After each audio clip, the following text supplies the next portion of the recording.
All right. Good evening. I think we are ready to start. It's now 5 minutes past 7.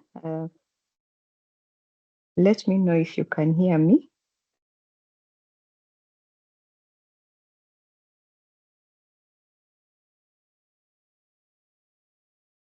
I can hear you. Yeah, we can hear you, Doc. Thank you.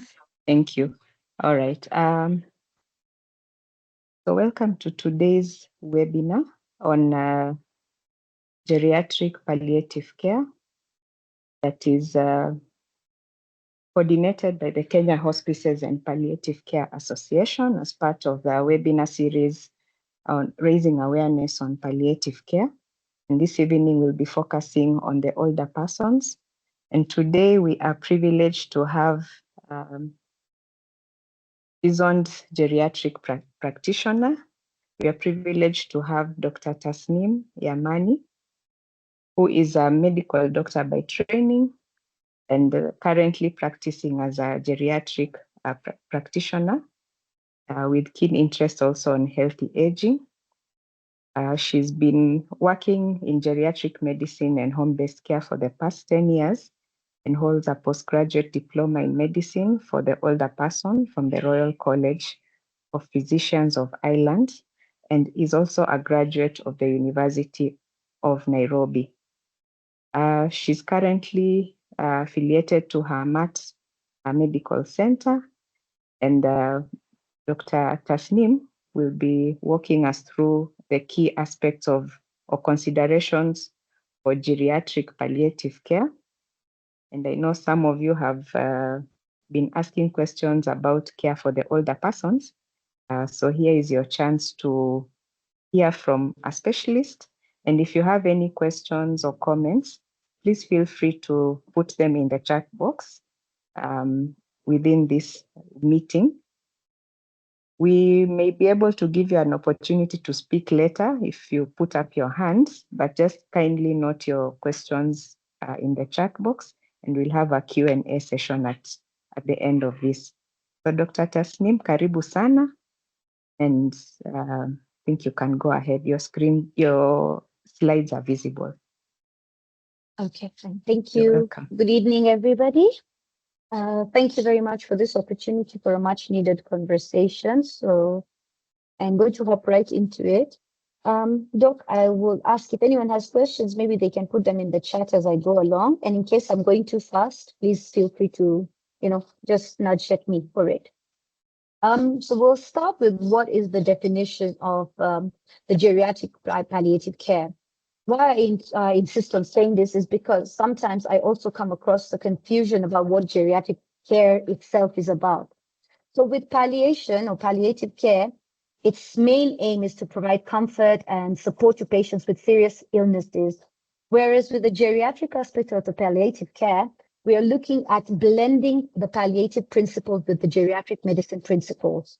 And this is because mainly older adults experience multiple health challenges that will require us to have a nuanced approach to it. And this will include things like managing frailty, multiple simultaneous conditions going on, cognitive issues, and other healthcare needs that are very unique to older adults. Now, where we are looking at palliative care in general to provide comfort and support for patients with serious illnesses, we really want the geriatric aspect of that care to keep in mind that older persons have unique needs. We can move to the next slide. So the older adults are physiologically, I'm not going to read off my PowerPoints because those are, I'm sure we'll share with you, but older adults are physiologically different from younger adults, as we know. Their bodies will handle illnesses, medications, and interventions very differently because of the changes which are age-related to their metabolic functions, their organ functions, and their immune responses, which makes it very difficult to manage their symptoms or makes it more complex. They, one have an altered pharmacokinetics and pharmacodynamics. Absorption is often slowed because of gastric, movement, delayed gastric emptying. The distribution of drugs is, you see, because of the increase in fat mass as we age and the reduction in our lean body mass, will affect how drugs volume of distribution is impacted. Their metabolism is reduced, especially phase 1 in hepatic metabolism. And that will lead to a drug clearance being prolonged maybe. Again, renal functions, even though they may have normal creatinine levels, usually are decreased, which are now putting patients at risk for accumulation, the toxicity of drugs that may not be something we would keep in consideration. Now, because of all these things, we want to keep in mind that how we approach them on the palliative side needs to be adapted for a more holistic care model and a palliative approach. Next slide. So this is just basically, a picture to just give you the clear identifications on what the key features of the geriatric palliative care will be. It will be about the issues of aging more than just palliation. We will want to address frailty and dementia because dementia care really affect how palliation goes on. With older adults, they get into a palliative state maybe much earlier than somebody with a terminal or a chronic illness that may lead to eventual death. With them, the palliative thing becomes part of their normal life, and how to address it is really slightly more different than how we would have the typical palliative approach to things. Things like polypharmacy and functional decline. The next slide, I will go into breaking it down into what are these areas of complexities. Like I said, the multimorbidity, the polypharmacy, and the frailty are very important in geriatric medicine. So how does this tie in with the palliative care? So it's about how older adults rarely present with a single disease. They will often have multiple overlapping conditions that will challenge our conventional clinical models of care. When we are looking at multimorbidity, about 60 to 80% of older adults are affected by multiple illnesses at the same time. And as they age more, the complexities increase. Some examples of combined things are like diabetes, heart failure, COPD, and then on top of that, they may get a cancer, which may require the palliative care. Then how you approach it needs to be a combined effort, just as an example. Some of the conflicting challenges we have at this point would be the treatment guidelines for different diseases. Are we looking at the polypharmacy? Are we looking at the risk of long-term hospital, admissions and how they're going to go around that kind of thing? Becomes something we want to consider when we are looking at their palliative care plans. So in such cases, we want to really think about the fatigue a patient may have from conditions may not be just because of a condition that is requiring the palliative care. It may be stemming from multiple impact of all these other morbidities. So managing patients like this will require careful goal setting and coordination. Next slide, please. Frailty. Frailty, for most of us, when we talk about frailty, we are looking at, excuse me 1 minute.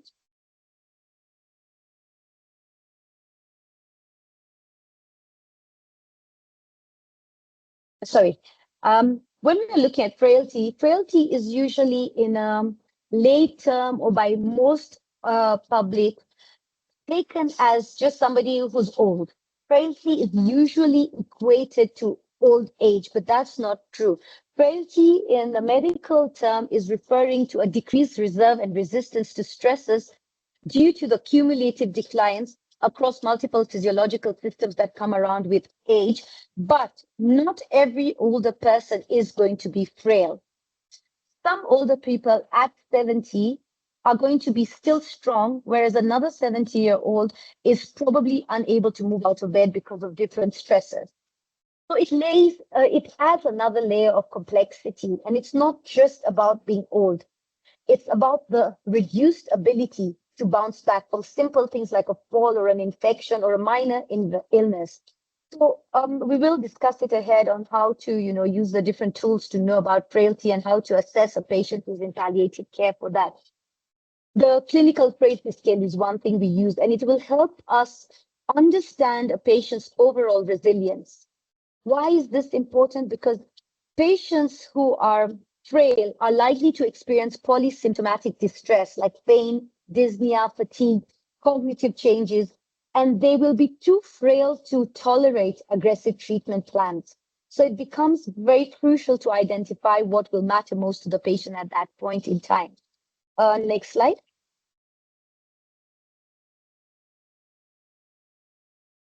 So the next thing was the polypharmacy. Polypharmacy is usually defined as 5 or 4 medications, and it's a very common occurrence in multimorbid older adults. What contributes to it is the fact that there may be multiple multidisciplinary teams that are not really, talking to each other, leading to multiple prescribers. Disease-specific guidelines not considering the overall impact on the patient because of the age-related frailty or multimorbidity or other, factors that we've discussed earlier. The use of preventive medications, even in a limited life expectancy, will lead to this kind of things. What happens with polypharmacy? Of course, drug-to-drug interactions, reduced adherence, adverse drug reactions. How we approach this, again, we'll go through this later in the webinar about using the start-stop criteria, the BS criteria, to now guide us on how polypharmacy should be addressed, even in the palliative space. And a lot of times we find patients who are on 10 or more medications are usually on some of the drugs which are usually no longer needed or unnecessary or creating more harm than help when looking at their drug lists carefully. So it's only important that we need to ask, what is the relevance of the medications we are using during the palliative care approach in older adults? Next slide, please.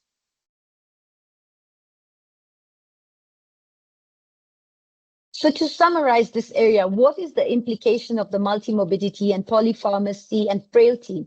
One, it leads to a higher symptom burden, like we discussed, the pain, breathlessness, fatigue. These are usually not coming from one disease, but a multitude of what we call the geriatric syndrome, which entails things that are not usually put into consideration and will lead to the symptoms the patient will have. So a simple UTI may cause a person to fall, but we will be treating the fall and not realize what led to the fall, and then a fall happens again. So things like those are what we want to look into. There are poorer outcomes in the healthcare outcomes because of the likelihood of institutionalization, the functional decline, and mortality rates increase.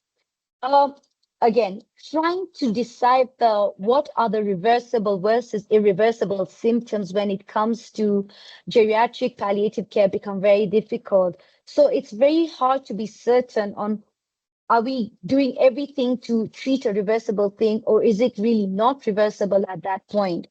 So our roles will shift in geriatric palliative care from curing disease to managing complexities. We're looking at alleviating suffering like we do in palliative care, but also optimizing function. And this helps by understanding how multimorbidity, frailty, and polypharmacy in geriatric medicine help us with providing patient-centered care and care that is more appropriate for that stage of life. Next slide.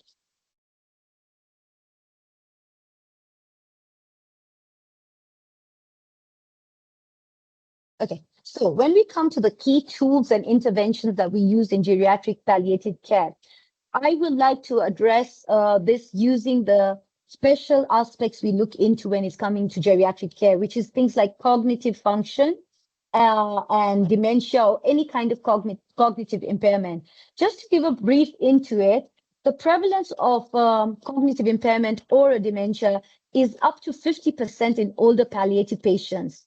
And how do we go around it? Because these are patients who may not be able to communicate with us clearly or do things the way they're supposed to. So we're not able to really be sure about what they're communicating. So often the symptom recognition is through nonverbal observation of behavioral changes, how they vocalize and what their vocalization actually means.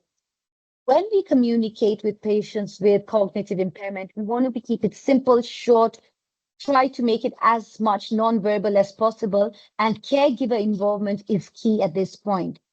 Managing the behavioral symptoms is usually around agitation, aggression, using non-pharma methods over going into antipsychotics because they come with their own burden of adverse effects in older populations.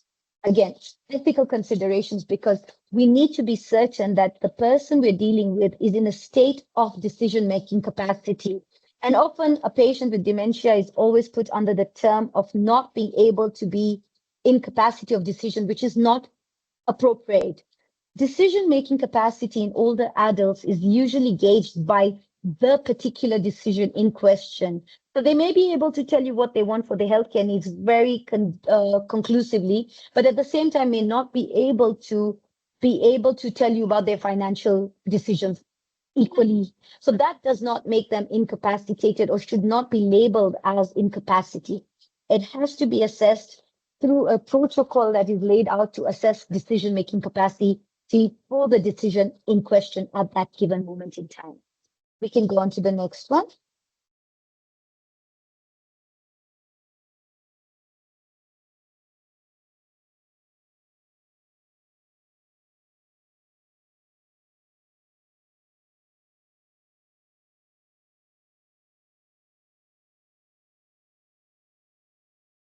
Sorry. Now, one of the tools we use to assess the cognitive and communication strategies would be CGA, a comprehensive geriatric assessment. I think we're on a wrong slide here. The previous slide, please.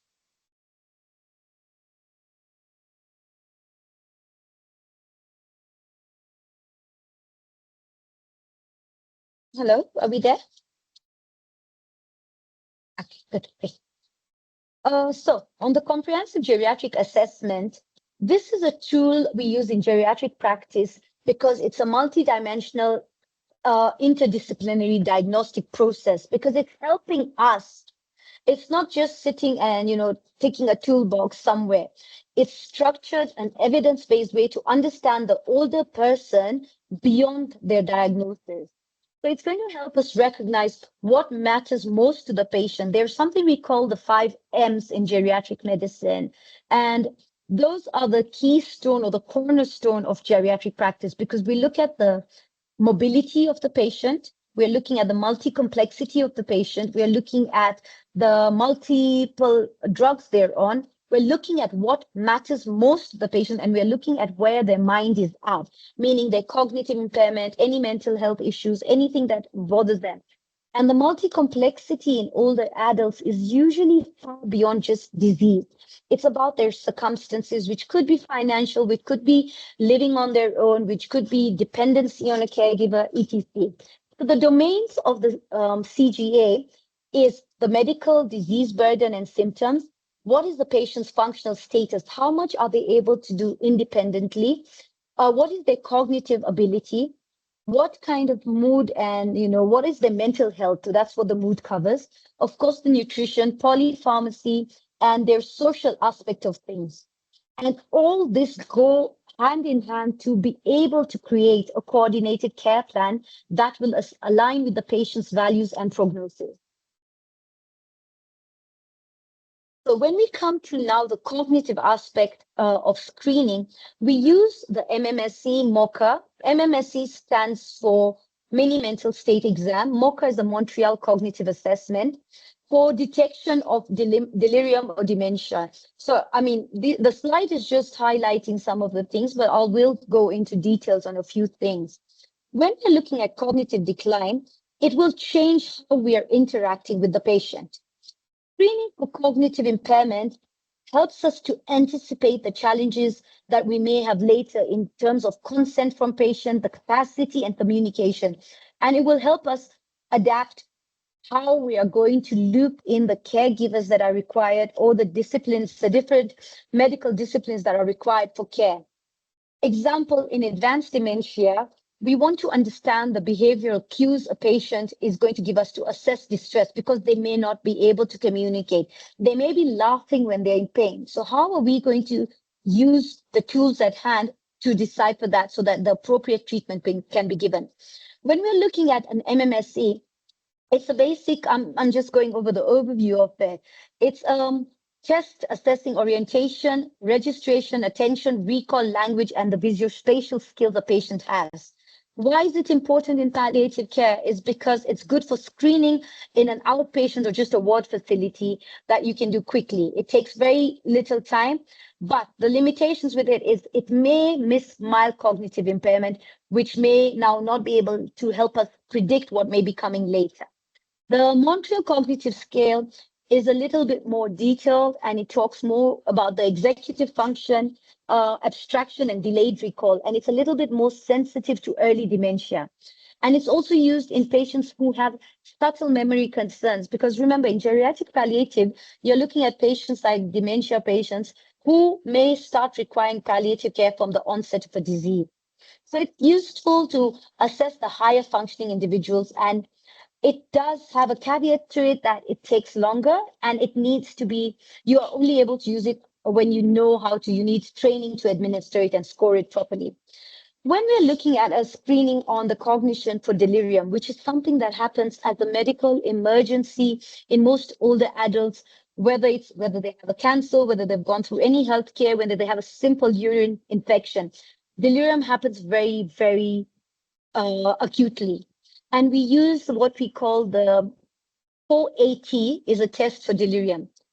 It uses the purpose of assessing alertness, attention, and the acute change. So simple questions like what is your age, what is your date of birth, what is the current year, and where are we, help us score that is this person at risk of delirium or are they actually delirious, and then do further testing thereafter.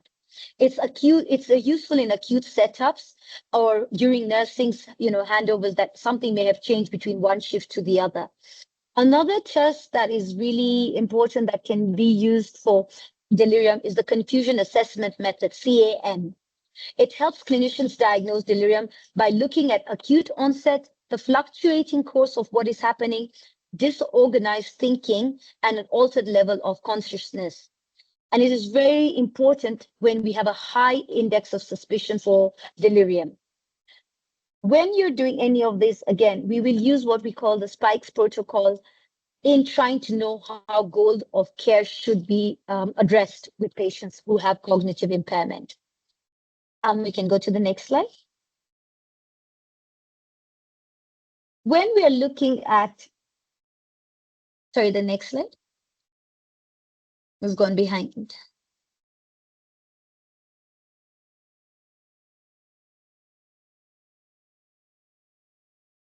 Next. A slide before that, Terry. No, the next one, the one after this. Yeah, we're here at the functional decline and rehabilitation. It's the next one after this. Okay.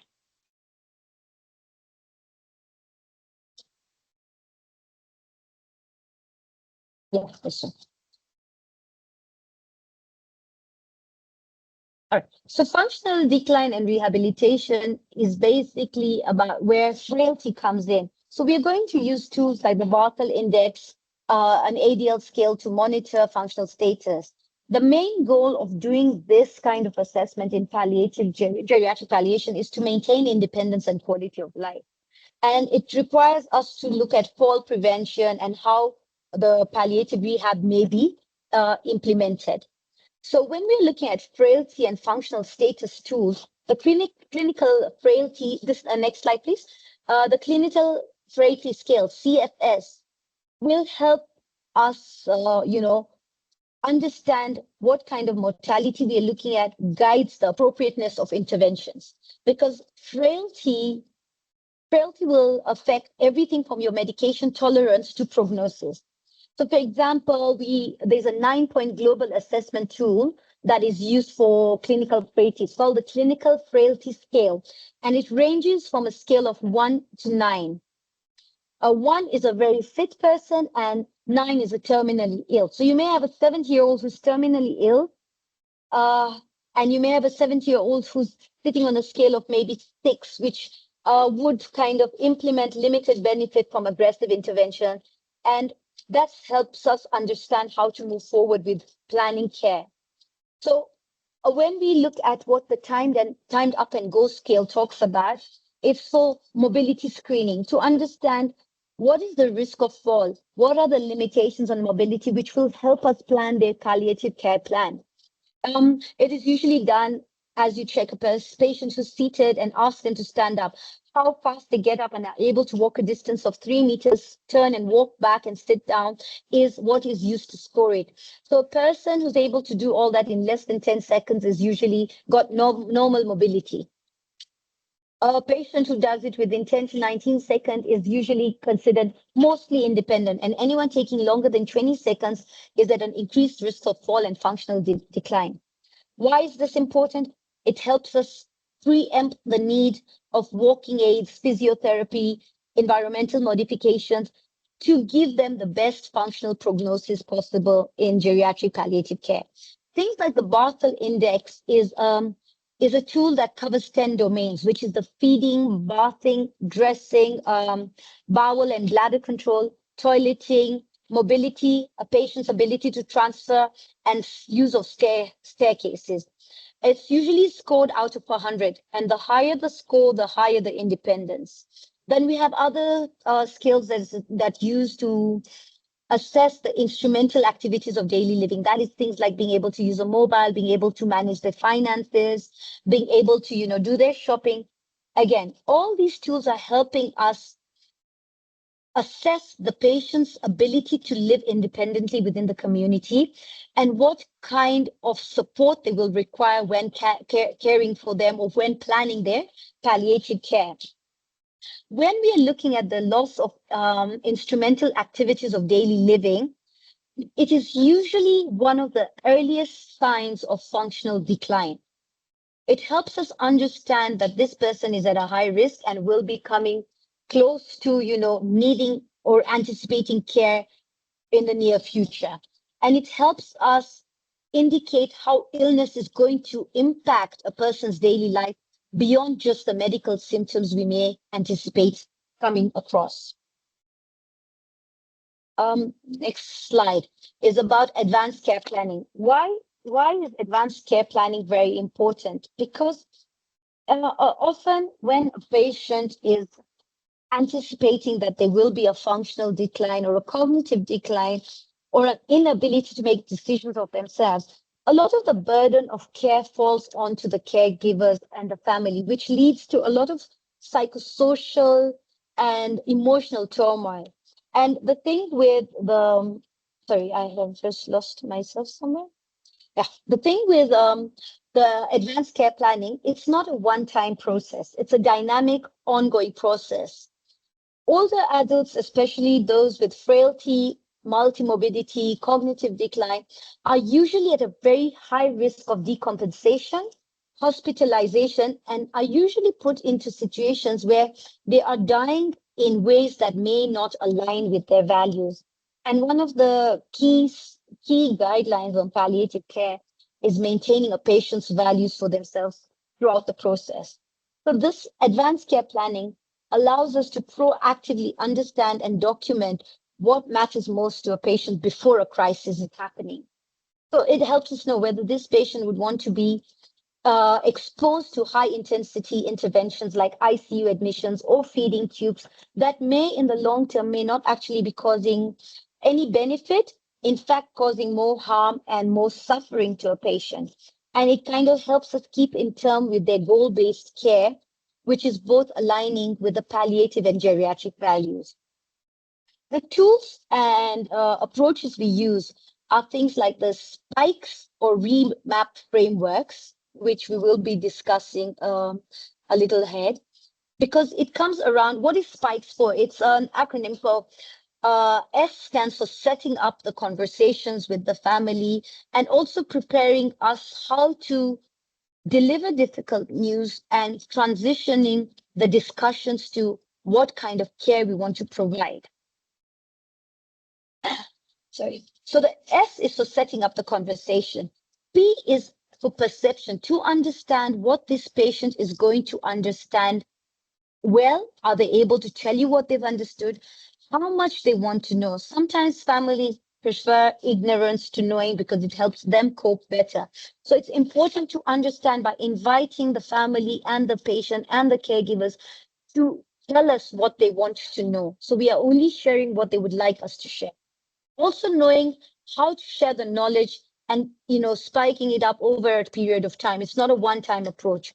Also being able to gauge the emotions in the room at the time of responding, and being able to, understand that these are people who are going through a lot, and we have to be very empathetic in dealing with their emotions as well as how we portray ours. And also to strategize and summarize what would be the next way. So Spikes covers all that. Another way, why it's important, it helps us structure serious illness conversations respectfully and empathetically. The remap framework for advanced care planning is usually now coming back to reframing the whole situation, because the patient may have changed condition and which way they are going to go forward. How is this impacted? It helps us acknowledge the illness trajectory that a patient is going to be on. We are expecting emotional outbursts. You may go through the grief, the confusion, the fear way before we have lost a patient. And helping us cope with those at every step of the way is crucial in the palliative care that we give older persons and their families. We want to map out the patient's values and goals. We want to align our treatment with those values. And it's all about shared decision making by planning it together with the family. Ways why this is important, the remap, is because it's helpful in shifting focus from a curative to a comfort-orientated care. Things that are used, again, tools that we can use are the Go Wish cards. It's a card with 5 wishes put out there, and they tell you things on how they would want their care to go. So it kind of sorts the values related to the end of life care. A 5 wishes, sometimes in some countries is considered a legal document that will give personal, emotional, spiritual guidance to the clinicians and caregivers on which way to go. What do we use to now know which part of this advanced care plan are we on, or the goals of care? Would be to answer questions to ourselves. And I think this applies also to the palliative space. Would we be surprised if this patient is going to be with us in the next 12 months or not? If we feel they would still not be there, then it is a good time to initiate the advanced care plans. How do we be certain that this patient is with us cognitively? It's something we call the teach back method. It is something to check the understanding of a patient. So, for example, you would approach a patient and say, just so that I know that I have explained something to you well, would you tell me what you understand about the options provided? And then we go into the values clarification tools, which are the Go Wish cards, the 5 wishes, and the Prepare Your Care plan where available. Next slide, please.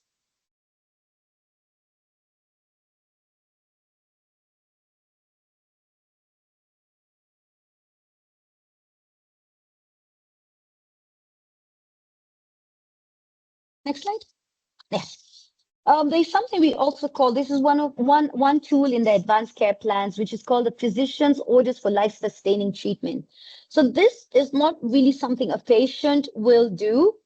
It stands for basically, it is turning the patient's care preferences, like if they chose resuscitation or intubation or a feeding tube decision, into an actionable medical order.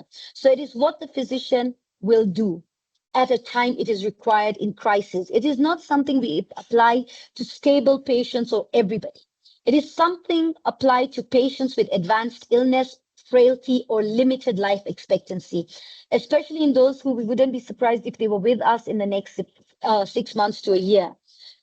Unlike the advanced care directives, which are a patient's wishes, which is often, it is more broad, more theoretical, this is actually something that is immediately actionable across all kinds of healthcare settings, whether it's in the home care setup, in the long-term care setup, or in an emergency situation.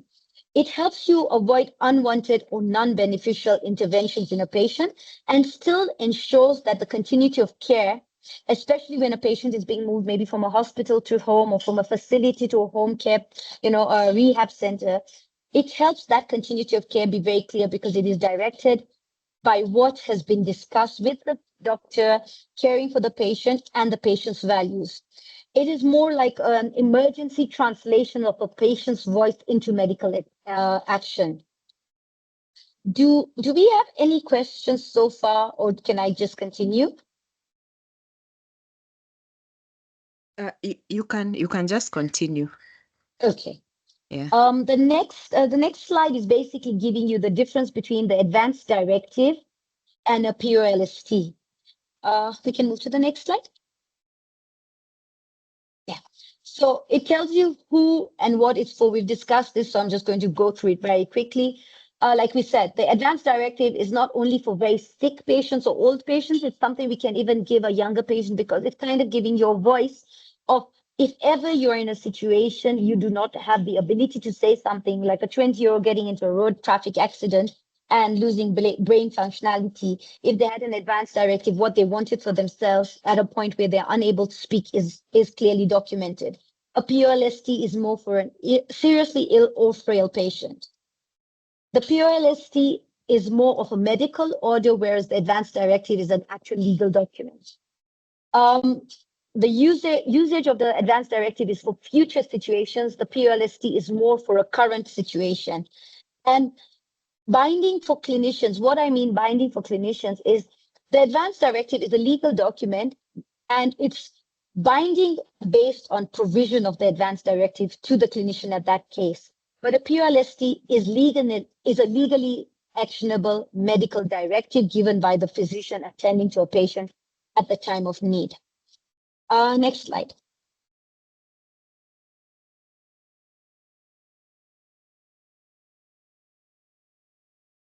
So I come back to the spikes or remap framework. It's a very important tool in geriatric medicine, and I'm sure it applies to the palliative space as well, because it comes across when you're doing the advanced care plans, when you're discussing a patient's wishes with them, all over.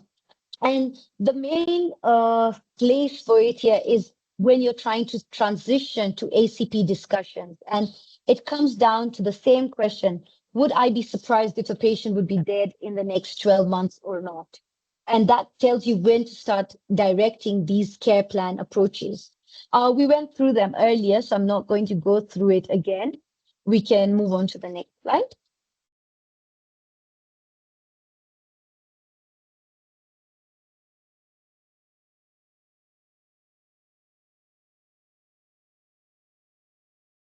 The 5 wishes, where I said this is just a kind of direct, kind of guide on what it looks like.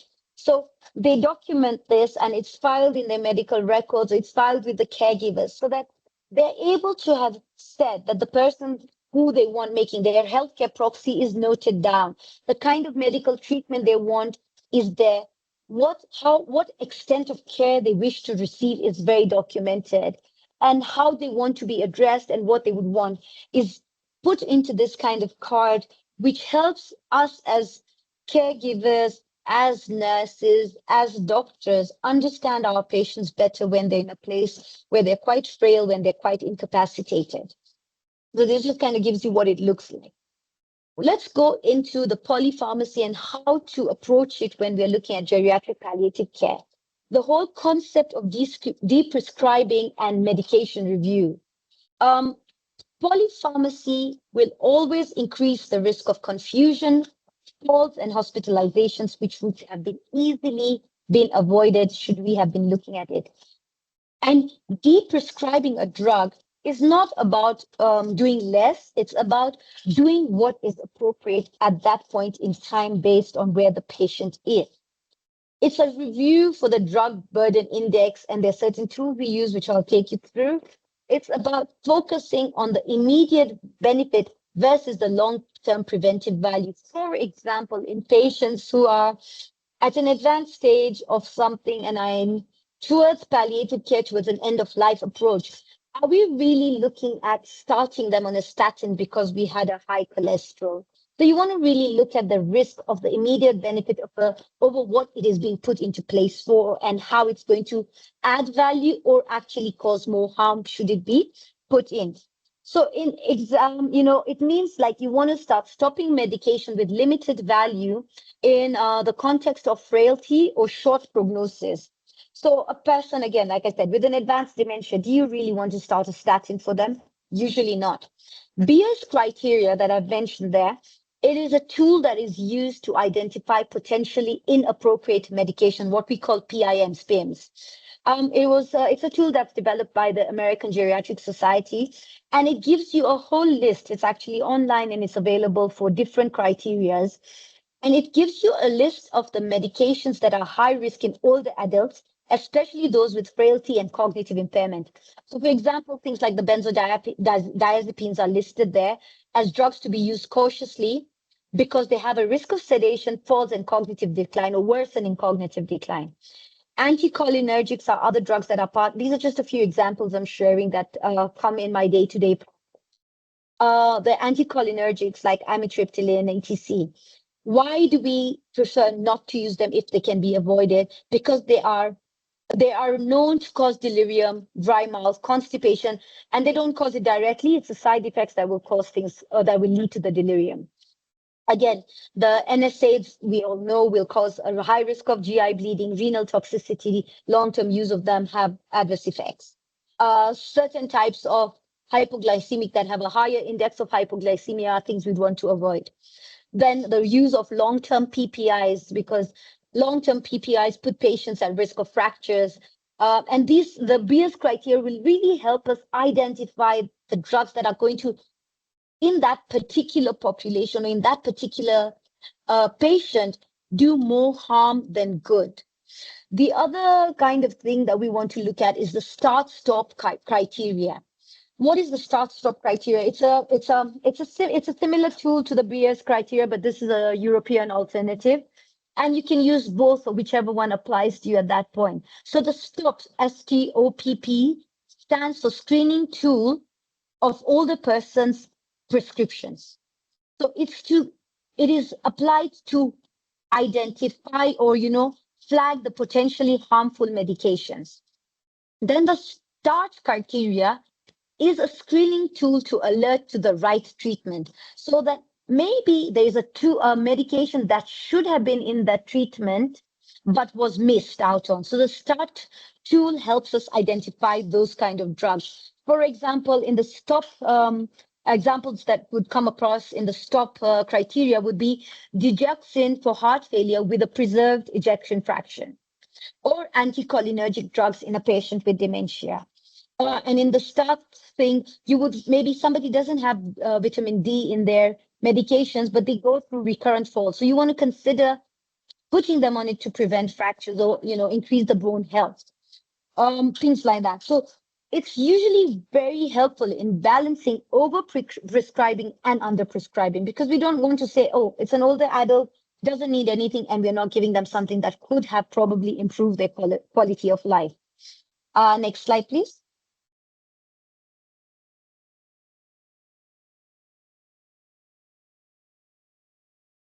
Now, how do we put this into practice is what we want to ask ourselves. We want to use what is called medical reconciliation as an entry point. So whenever we come across a patient, whether as a nurse or a care attendant or a doctor or a physician or a GP, whichever way it is, let's make it a norm to reconcile the medications when you start with a patient so that you're able to identify and apply the tools that I've just talked about. It helps us in engaging with patients and families thereafter in the deprescribing decisions or cascades we're going to do. And it also helps us because a lot of patients are scared to stop medications if a patient's been on them for years and their BPs are being controlled. They're like, what if we stop it and he gets a heart attack or gets a stroke because we stop? It helps us approach that part with an understanding, a clear explanation of what we are trying to achieve and why. And it's always good to remember that when you are going through a deprescribing cascade, you want to do it with very close monitoring. So it's important to have regular follow-ups very routinely at this point, just to see how the patient is taking the change in medication. And it's important to also remember when you're looking at polypharmacy, constantly review medication after a patient has been hospitalized. Make it a point to do that when there's a transition of care or when a change in clinical status happens, because often when patients change clinical status, we tend to just leave the drugs as they are, not do anything. It's really helpful for geriatric palliative care. And I think in palliative care as a whole, to remember when a patient changes condition, some drugs can just be stopped and it's no longer important to have them, no matter what the benefit of that medication is. Next slide, please.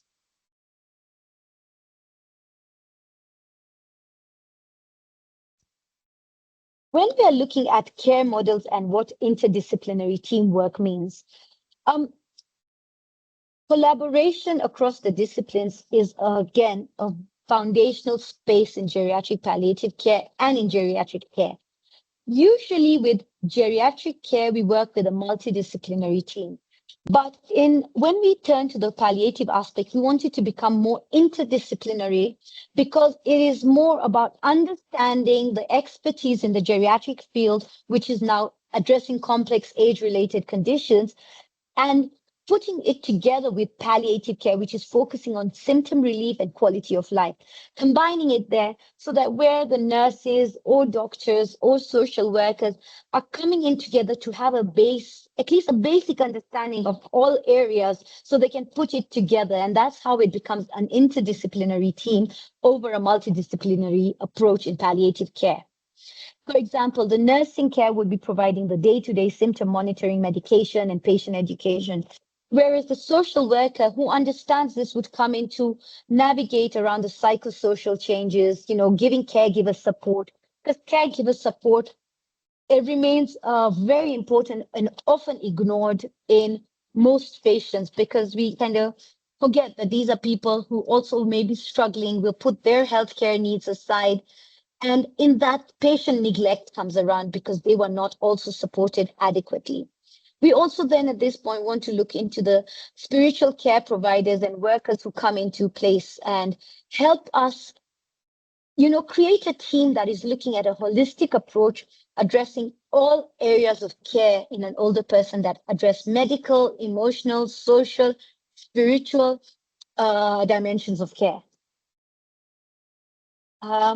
It is very important, even though we are approaching it with an interdisciplinary approach, each team member to understand their, skill level, what their role is, where they get involved, and how to, bring the whole team together when and as the time comes across. Next slide, please.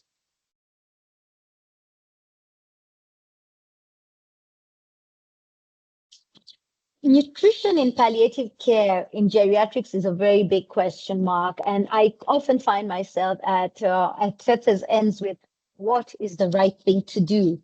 And the reason I put this in here, it's a conversation of its own, a whole topic of its own, but I'll try and cover it in brief because I find it's very important for all of us to understand that nutrition decline is not always a reversible thing, especially in older, frail adults. When patients have advanced illnesses, weight loss is part of a catabolic state. Over-intervention at this point adds burden without improving the quality of life. So understanding the cachexia over the anorexia of aging is very important. Anorexia of aging is something that happens because of the aging process, decreased appetite, we can't taste as well as we should.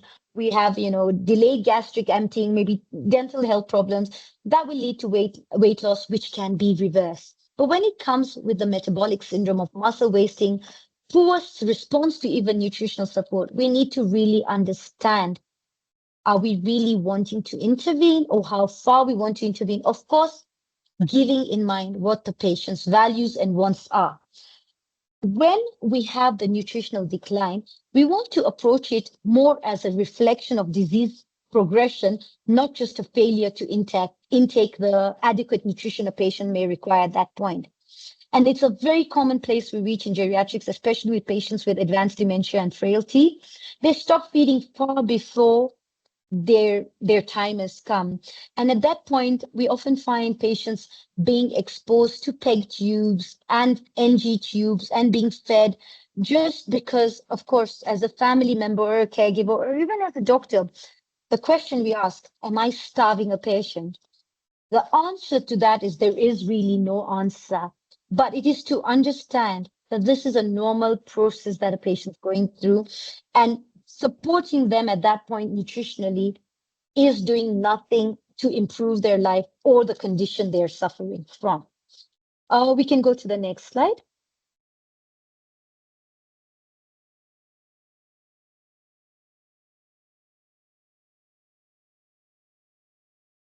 So the options of geriatric palliative feeding alternatives is something we call comfort feeding only.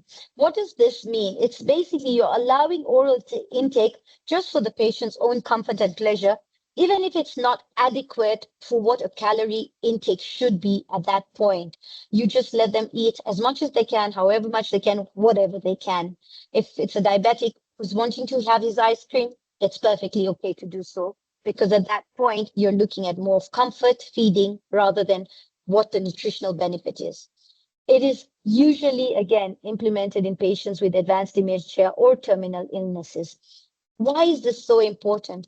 It allows the patient to be happy, you're maintaining their dignity, you're giving them pleasure and happiness, and it is reducing them from the distress of being forcefully fed or constantly being, under the whole please eat, please eat. That is very distressing for all the adults to constantly being told what to do. It puts a very high psychological burden on the patient itself, and it makes them withdraw further rather than be more involved in their life, even towards the late stages of disease or towards the end of life. So things like small sips of water, favorite spoons, things they enjoy, thickened liquids are a good way to go with comfort feeding. Then the next slide talks about risk feeding. What is risk feeding? It's basically allowing oral intake, knowing very well what risks a patient may be at. So patients with dysphagia and all, when feeding orally, are usually at risk of aspiration and things like that. So it's very important, because more often than not, at a time like this, you are treating family members more than the actual patient. And their comfort is also important, because there's a big psychological burden on them when they're dealing with a patient who's with them but is no longer really there. So it's about allowing them to understand that you could feed certain things, but the patient will be at risk, and it may be something you want to consider doing, especially when a patient is refusing to eat or completely unsuitable for any kind of tube feeding. We usually recommend that you have a speech therapist input put in, because you want to try and prevent the aspiration or discomfort caused by the feeding. And it is very important to make sure this is a shared decision and clear documentation of the patient's goals are put into place. It is one of the things we say should be highlighted in the ACP, especially for nutritional preferences, especially when you're looking at the progressive neurodegenerative conditions, and highlighting the importance of team support, especially a dietitian, is important, because the dietitian can then tailor safe, palatable options that will align with the patient's goals of care. Another thing we can look at in the geriatric palliative when it comes to nutrition is the modified texture. Again, this goes across the board for all kinds of palliative care. Is what is the the level of dysphagia and how severe it is, to then transition from solid foods to softer foods to pureed or thickened liquids. Of course, we want to now reduce clear liquids or water and all, because the risks of aspiration with such are higher. So you want to go towards more thickened fluids and things like that, because you're reducing the risks that would cause more harm than help. When we talk about the artificial nutrition, which is now PEG, IV, TPN, nasogastric tubes, and also hydration, it is rarely, and I come across this so many times, where my advanced dementia patients are being rushed into theater to be put in a PEG tube, and we have this constant discussion on, is there any benefit to this? It is rarely benefited in advanced geriatric palliative context, simply because the person's nutritional needs or calorific intakes at that point are very minimal. They do not need the calories, and they do not have a sense of hunger because of the lack of calorie need. So when we think a patient is hungry, there really is no hunger reflex at that point, because they do not have a calorie need, which is not stimulating your hunger centers for you to want to eat. So patient is at no discomfort at all if they're not feeding. in contradictory, it is actually harmful to feed them because then you're, worsening things for them. And it's contrary because they're getting more distressed by you feeding them than they're getting pleasure in the feeding at that point. So the PEG tube and NG tubes or TPNs are prolonging discomfort and leading to complications because they still lead to aspiration, because sometimes with PEG tubes, a patient may get overfed, they end up with the reflux, end up aspirating on the reflux, or they end up with infections based on the tubes and all that. And we then have to start restraining patients from pulling out tubes and pulling out IV lines, and it has very limited benefit. These are only indicated in palliative geriatric care when there's short-term use, and you can see it may reverse something, or unless a patient was directing it as their wish for that point in time. Next slide.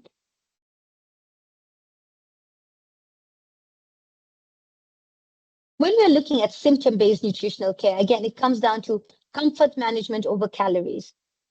When a patient has a dry mouth, so rather than trying to sip water, you just want to give them oral swabs, artificial saliva, or just very small sips. It helps when you're trying to relieve the nausea, constipation, dyspepsia, treatment of oral thrush. So you want to really focus on what is causing comfort over just feeding a patient at that point. And again, we have to remember, we need to really be very sensitive to the cultural discussions around food, where we need to validate the family's concerns about what appears to keep a patient starving, because in reality, you're not starving a patient. You support really simple things like hydration over actual feeding at some point towards the end of life. You want to understand what this family's take is on, what your approach will be, and are they able to embrace the plan you're giving them? Because if they cannot, they will constantly try and do things that may cause more harm and increase a patient's suffering rather than comfort care at that point. So the things like the tools we discussed earlier, the teach back and value clarification cards, will help guide those considerations and conversations you have with the patient. When we come down to the next slide, it's more about the psychosocial and spiritual care. As medics and caregivers, we must always remember psychosocial and spiritual support towards the later stages and the end of life is very, very important. It addresses the loneliness, the depression, anxiety, and also helps us look out for caregiver burden. They are tools for assessing the caregiver's stress. And again, like I said, caregivers are the forgotten angels that we also need to really stress on, because when they are burdened, patient care will definitely decline. It's important to give them the support through education, through respite, through counseling. Spiritual care helps us also guide the kind of care plan we are, because dependent on patient's spiritual needs and wants, our care plans are then guided on, is it, for example, for blood transfusions when necessary or not necessary, patients may decline. And for us to support that is very important when we understand what their psychosocial and spiritual care is. Again, remember, a lot of patients with geriatric a need for palliative care are already in a grieving process far before they have actually lost a patient.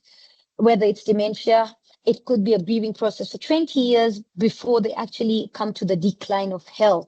So it's very important to have that illness trajectory clear, planned out, what is expected, where they're at on that trajectory, and when they're moving towards the end of life. Because sometimes everyone assumes they're towards the end of life and they're still with you 5 years later in the same state. So it's really helpful to keep these considerations when you're looking at geriatric palliative care as an overall, management plan. Let's go to the next one. So I know it's been long. I am about to close, but let's look at the what we call the more occurring symptoms that will happen in older persons and how they differ from being able to assess a regular person who may be in palliative care. So when we are looking at the symptom assessment and management, we're looking at pain. A patient with dementia or delirium may not be able to communicate their pain. So how do we go around it? Because assessment challenges will help us not know what to do. And the things like communication barriers, cognitive impairment, language, all really put a stand into how we are going to approach it. So the tools we use is the numeric rating scale, the NRS, PAINAD. PAINAD is the tool we used in advanced dementia to assess pain. You have a FACIS scale. It uses facial expressions to go through. So the numeric for pain, the numeric rating scale is for patients who are verbal and are cognitively intact patients.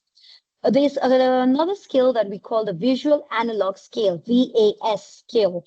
It is used, it uses a line for a patient to try and indicate if they cannot speak what their pain intensity is. The FACES pain scale, or what we use as a revised FACES pain scale, is used in patients with a low literacy or a mild cognitive decline who may not be able to understand what we are actually telling them.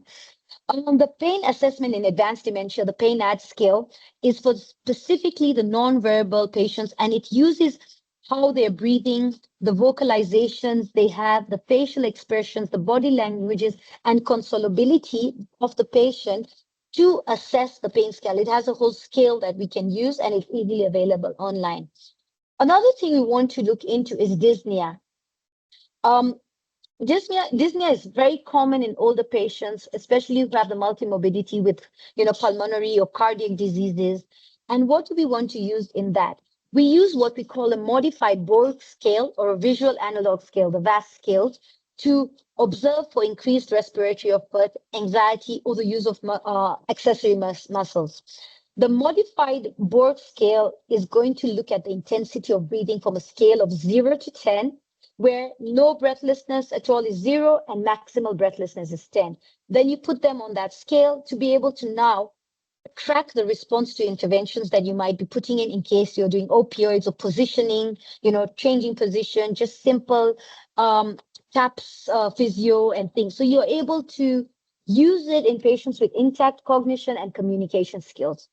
You change onto the visual analog scale for dyspnea when a patient is unable to communicate very clearly. When you're looking at delirium and confusion, you want to understand it is a very prevalent issue in geriatric medicine, and it's often just people often assume something's wrong and are not able to find out what the underlying thing is, because sometimes the delirium is not always about screaming, shouting, and aggression. It also can be a hyperactive form or a mixed form. And a lot of times you just find patients being put on the benzodiazepines just to sedate them, and that is not the correct way to approach it. So how do you go around it is first to assess it using the methods we talked about earlier, the CAM or the 480 screening. And then once you do that, you want to go and look at the reversible causes that may be contributing to the delirium. Pain, constipation, urinary retention, any infections. Medications can also lead to delirium. Post-hospital admissions, a patient may go in for a hip replacement, come home perfectly fine, 2 weeks later have developed acute confusion, and that's usually hospital-related delirium. And it's good to prepare patients for the possibility of it happening and how to then approach it, because often we find patients going through delirium and being very confused, and the family members are even more confused on what to do next, which doesn't help us manage it in the correct manner. Taking a patient with delirium and dementia to the hospital is probably going to worsen all of it. Keeping them familiar, non-pharma methods work brilliantly when they're in a familiar, calm environment. Just being shown familiar faces, familiar voices really helps them calm down compared to being in a hospital amongst strangers.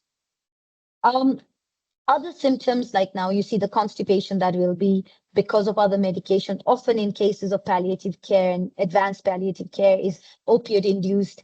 Again, fatigue, anorexia, the depression. We have to really look at it as we did when we were approaching the multimorbidity and the frailty aspects of care.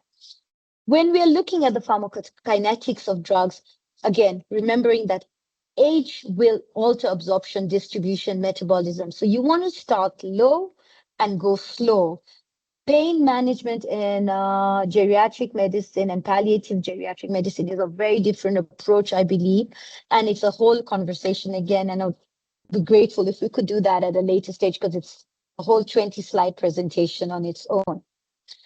Coming towards the end of this conversation, I'd like to highlight what are the challenges in the future directions we would want to approach when it comes to geriatric palliative care. Understanding that ageism is a big barrier, the lack of specialized training for geriatric palliative care, resource constraints, and limited access to the correct care really puts a damper in how we are giving older persons the right palliative care. A lot of research is needed in our country on the best practices for multimorbidity, frailty, cognitive impairment in palliative care. Again, how can we make this work for us is using the innovations we have, community outreaches. We have CHPs now out there, teaching them how to identify things, using an integrated care pathway, telemedicine, telehealth, community outreach, patient education goes a long way. And webinars like this really help us change the approach on palliative care when it comes to older persons. We are looking for advocacy and joining hands to advocate for improved funding, training, awareness in geriatric palliative needs will take us a long way in improving the older person's healthcare outcomes, what we are giving them towards the end of life, how we are approaching them and their families, and preventing older adults who are in their hundreds are usually with children who are in their 70s taking care of them. So we're preventing that 70-year-old from going through stresses when they're already dealing with age-related stresses. If we have time, I can take us through a few cases just to give us how to approach them in a practical situation with the kind of discussion points you as palliative specialists, you as caregivers, you as just family members would want to, try and look into if we have the time. Doc, do we have the time?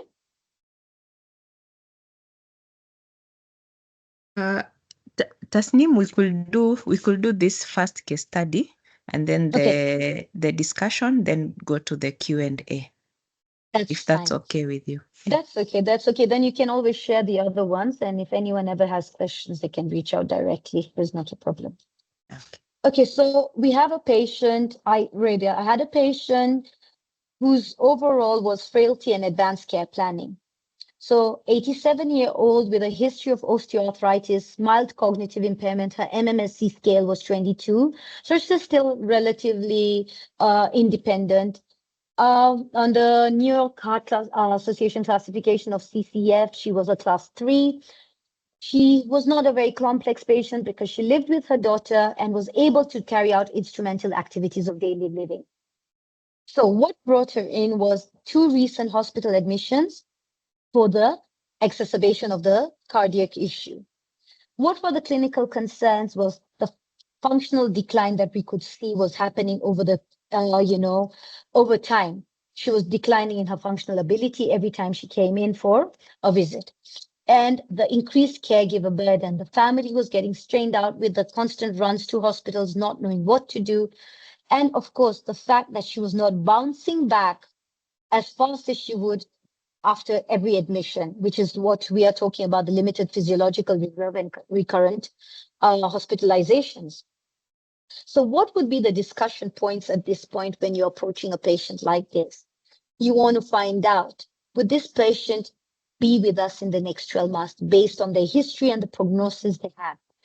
You want to go into initiating the advanced care plans with them, and a remap framework would work perfectly well, where you're implementing, restructuring their care, looking at what is important to them, seeing what modalities of treatment is going to prevent them from exacerbating the CHF, or how it's helping other drugs in place properly being addressed. Are there any factors that are causing these exacerbations? You want to then at that point sit down with the family, discuss prognosis, goals of care, and what potential interventions would be beneficial over the admissions or not admitting. And consider home-based palliative support and community-based approaches at this particular patient's care. Yeah, we can go. That's pretty much, that's how you usually approach palliative geriatric patients in trying to put in all these interventions we've discussed.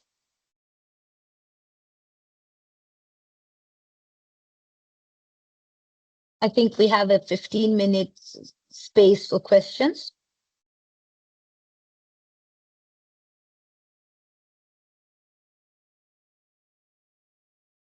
All right. Thank you. Thank you, Dr. Tasnim.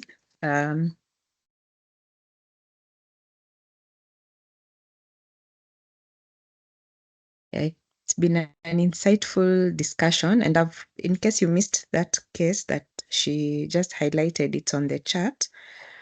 And the recording will also be shared by Kehpca.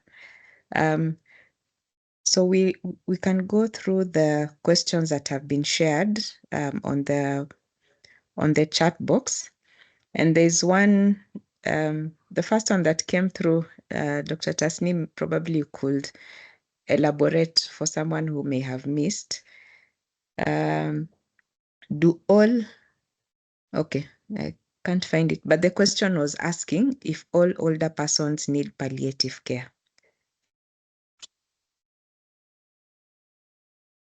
Okay, yeah.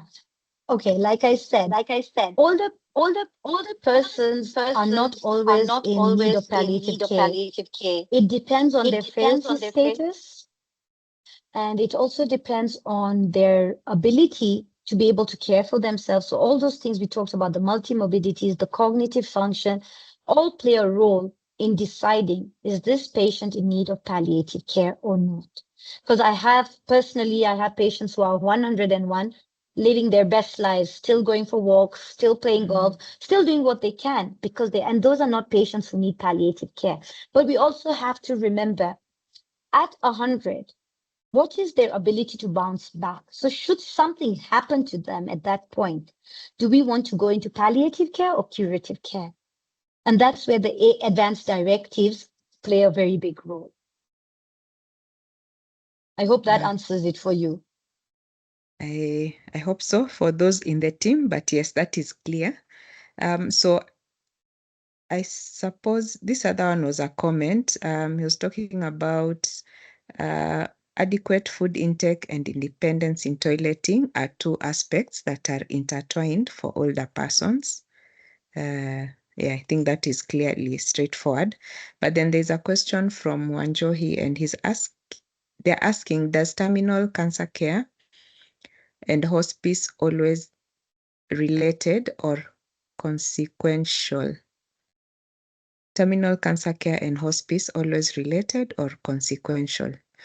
I don't know if you get it. I'm trying to understand the question. I don't want to answer it incorrectly, but I'm just maybe from what I'm understanding, or maybe you can elaborate for me, Doc. No, in fact, I was going to ask Wanjohi if they could put up their hand, and it's not too clear to me. Yes. I don't know if he's asking whether hospice does it have care, added value or not? If it's one and the same thing, I don't know. But as he's trying, or she, I don't know if it's a he or a she, is trying to get to the mic, Wefafa, you can unmute yourself and ask your question. Your mic is updated.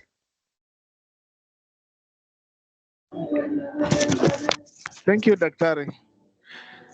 First, I want to appreciate for the very insightful presentation, though I came in late.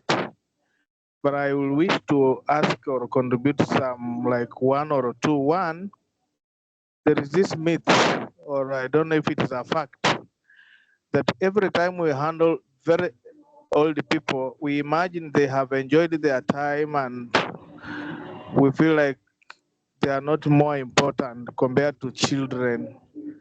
So people always tend to ignore and give them a deaf ear in terms of when they need that support, because they feel this old man has worked or this lady has worked on many years now, 80, 90 years, and they feel they have enjoyed part of their life.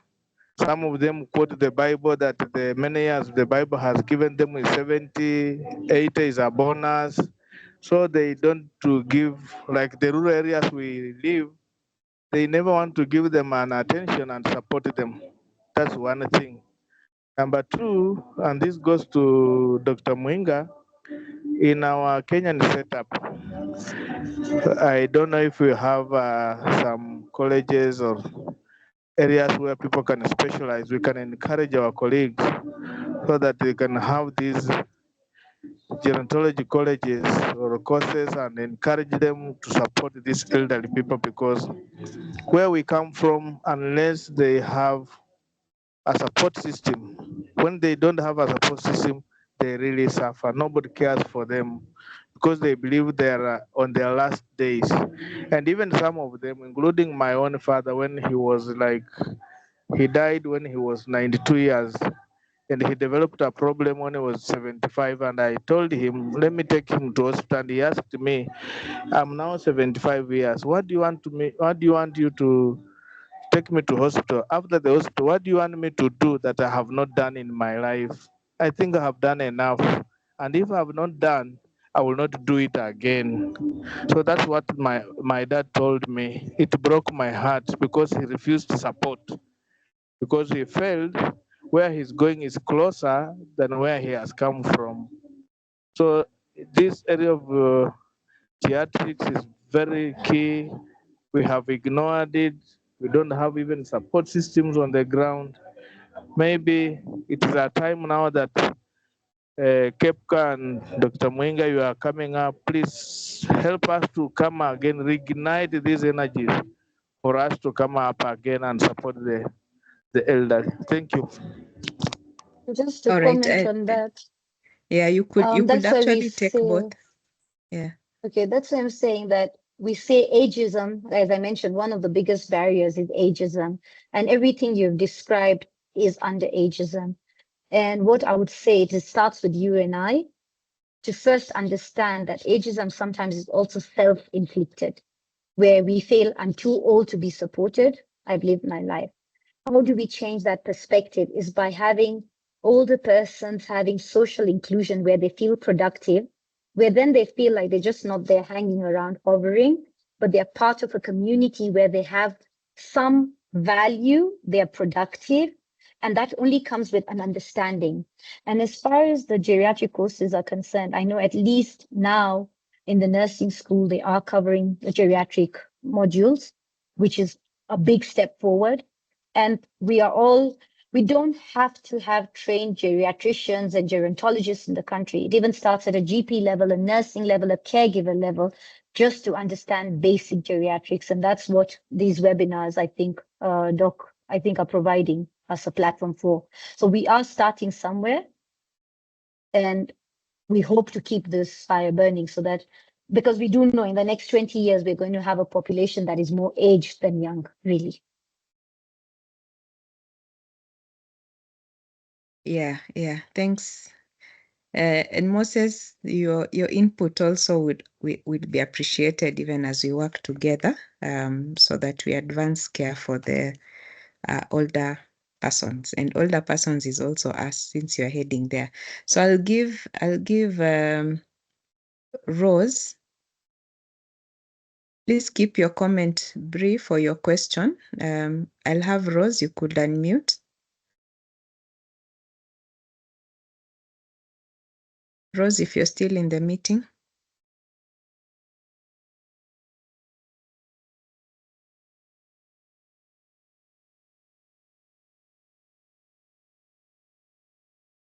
Okay, Jen Gitau.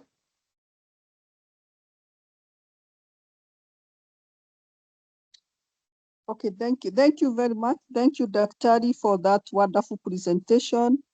I just wanted to clarify or to find out from you where the counselors and psychologists are also coming in the interdisciplinary team in the geriatric care and palliative care, because I think what we may need to do, we need to work a lot in terms of trying to create the integrated model for care, so that we start working together and reduce the fragmentation that is existing Otherwise, it's a good start.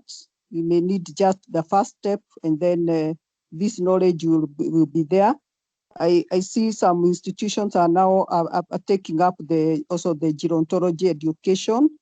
So we'll be somewhere, but we need to work together. Thank you. So yeah, I guess that's why we mentioned the psychosocial support. Thank you, Jen. I'll read the comment, a question from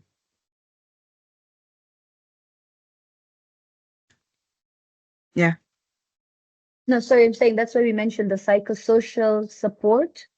And it's very important to have all that care towards when creating that care plan. It's a very important aspect. The psychosocial support is something that's usually not given with much priority, but it plays a big role in how they're going to be managed, including the caregiver support.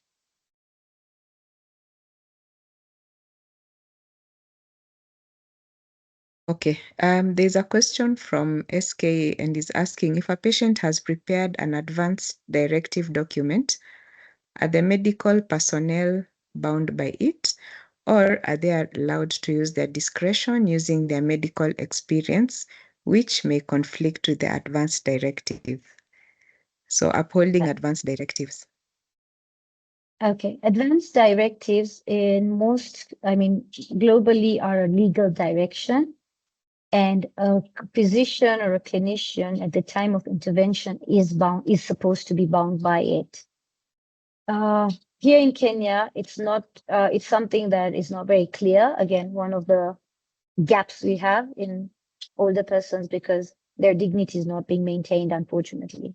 But it is actually a legally binding document and is supposed to be treated as such.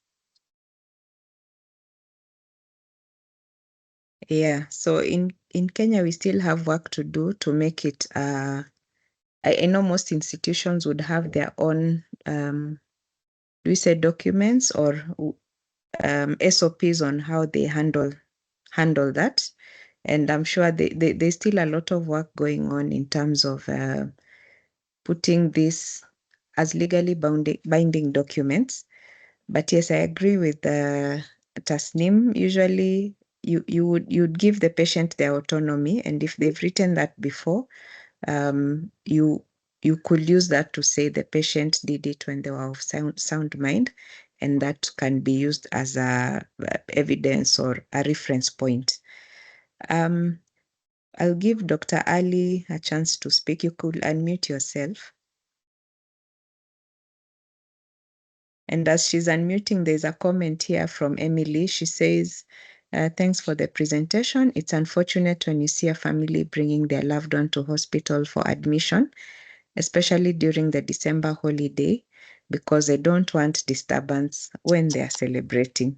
So there's a lot of, I think, mind shift changes and just being tolerant to those around us. Remember, we're also growing old. So would you like to be left alone, or would you like to have a supportive environment around you?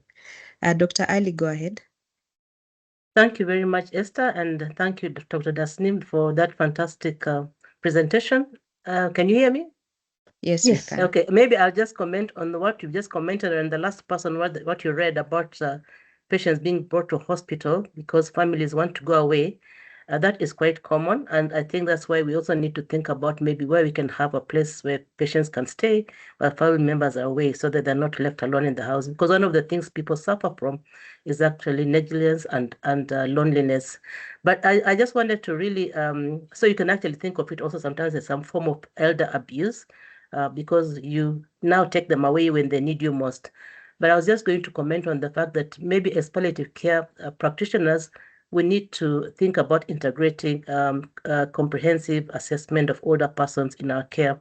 Mostly when patients come to us, they come maybe because they have a cancer or a pain or something, and we focus on that, but we don't ask them the things we've been told today that are very common with older persons.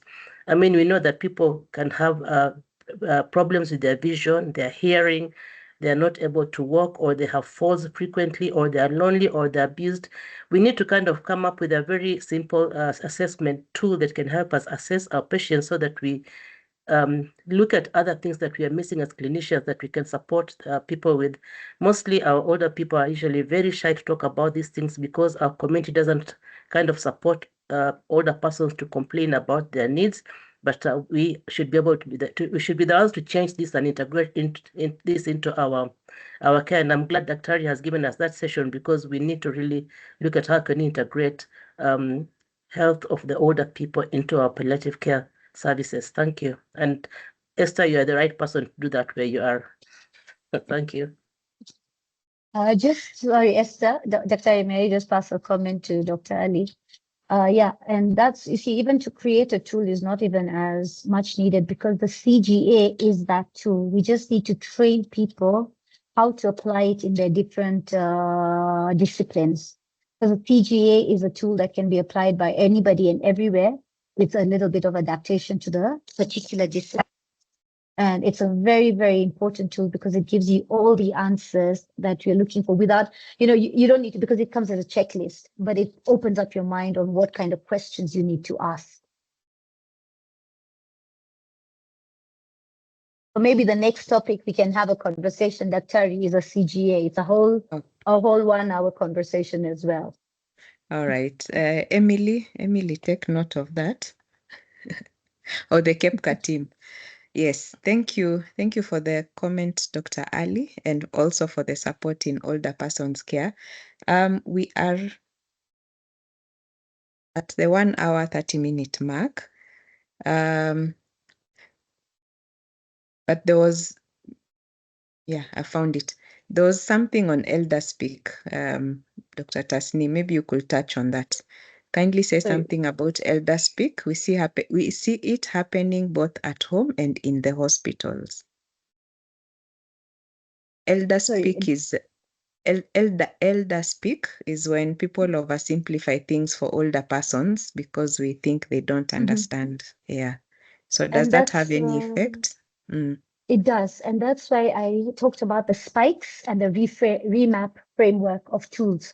It's actually a tool that helps us know how to address, because sometimes, because with age, there is a slowness in comprehension, but that doesn't mean it's incapacity. It just means you need to give them time. Maybe if I tell you a word ABC, you'll pick it up immediately. But an older person will be like, maybe because of a hearing loss, or maybe just the slowness that comes with age. They may need to take a minute to process what ABC meant. So that doesn't mean you start talking to them like a baby and saying A is for A and A for apple. You just tell it to them the way you need to, with clear, the same way you would approach anyone, because it does put them off, and it is very ageist to do that. You're making an assumption about their ability without giving them a chance to comprehend. And that's why the teach back method is applied, so that you're able to be certain that whatever you said is clearly understood. And if they have questions, when they repeat what they're telling you, or they're coming back to explain to you what they've understood, you're clear on what you have discussed without taking the dignity of conversation away from an older person. And also there's that point of a lot of times the children, when they bring a parent to the hospital, will always speak for them. You'll ask the patient the question, but it'll be answered by the whole family. And as a physician or a clinician, it is very important for you to put that in check. As long as the patient is able to answer, keep reminding everyone the patient is meant to answer for themselves. It gives the dignity they have in allowing choice as well. And you as a practitioner to understand what that patient wants for themselves. Agreed. And same for the children. If they're able to communicate, we also involve them in that communication. The question on allowing, I don't know if you're saying, can elective dying in advanced cases be allowed? I don't know if you're talking about euthanasia, but I can say euthanasia is not legal. So in Kenya, you try and improve the quality of life and see if you can relieve the symptoms of the patient, and see why they're asking for death for that matter, and try and see if you can get to a place where they're more comfortable. I'd like us to stop here, and I see many comments on the chat saying thank you.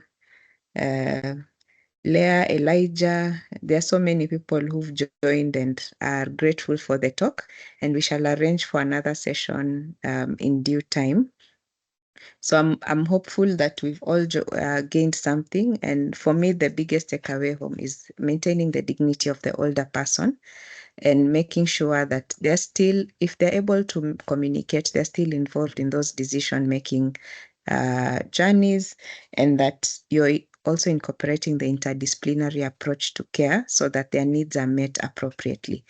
Dr. Tasneem, I'll give you an opportunity to give your final remarks, and then I hand it back to Kehpca. So you could give a final remark or take-home message for us. I think the take-home message is to constantly remember that older persons come with unique needs, unique management options, and require a holistic approach. We cannot treat them in silos. Say the palliative guy is taking care of it, the cardiologist is taking it. We need to bring it together. Remember, there's a far diverse way of treating them, which covers their emotional, psychological, physical, mental, all their needs. And just that 5M I talked about should be something we keep in the cornerstone. The 5 M's of geriatric practice need to be adopted by all of us when we're looking at older persons in every field we deal with them. And let's speak out for them. Please, let's speak for older people, please. That's all I can ask this group to do. Like, I mean, you've seen a lot of us are keen about older people. So it's our voices that will speak for them and ourselves as well. Aging is not a disease. Aging is not a disease. Let's stop looking at it as it's a disease. It's actually a time to embrace quality of life, given the healthcare is adequate. Yeah. And there are also many organizations in Kenya who are supporting older persons. I've put the link for Sokun. Is that how you say it? Yes, Sokun. Sokun is how you say it. Sokun, yes. So look that up and engage. We also have the division of palliative care, health, aging, and older persons at the Ministry of Health, where I am. So reach out and we will be happy to work together, and we still work with Dr. Tasneem and her team. We will be having the next webinar in a month's time. Kehpca will announce the topic and the speaker. So just keep your Wednesdays open for that. So I'll give it to David, the director at Kehpca, to close the meeting for us. Thank you all for participating, and until next time. David?